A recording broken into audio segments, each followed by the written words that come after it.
Hi, my name is Dina Cataldo. I'm a life coach for lawyers. One of the things that I hear most often from my lawyer clients is that they don't know how to set boundaries with their clients. I have one client who gave out her phone number and now she's getting calls all hours of the day and night. Does that sound familiar to you? I want you to think about a boundary like this. Our houses are a very neat example of a boundary. We've got a very clear line around the home. If someone crosses that line, then we can express to them, hey, if you come any further, or if you don't get off my property, I'm going to call the police.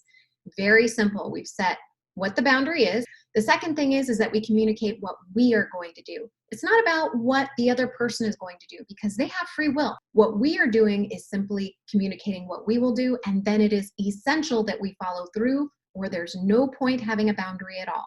Now, we're not talking about manipulating other people. We're not talking about communicating these boundaries out of anger, right? Like we're not saying, well, if you don't do this, then I'm going to do this. We're not talking about that. You've got to come from a place of love and compassion for yourself because really that is why you're setting the boundary in the first place.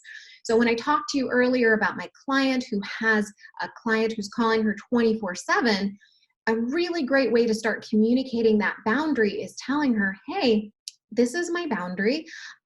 If you call me after hours, you call me on the weekends, I'm not going to be able to return your phone call until regular business hours. And then you've got to follow through on it. So if you get a call from your client on the weekend after hours, then you cannot return that phone call until your regular business hours. Otherwise, why bother having a boundary at all? You can find more information at dinacataldo.com, and you can join me every single week on the Be a Better Lawyer podcast to learn more tips and tricks and strategies to be a better lawyer.